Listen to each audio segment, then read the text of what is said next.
Want to make these cute and trendy scrunchies at home? Did you know you can make these trendy, aesthetic, floral scrunchies at home in just a few minutes? Today, I'm going to show you the easiest way to sew your own perfect scrunchies, even if you're a total beginner.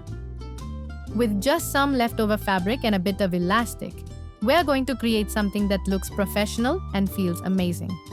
So, let's dive right into the tutorial.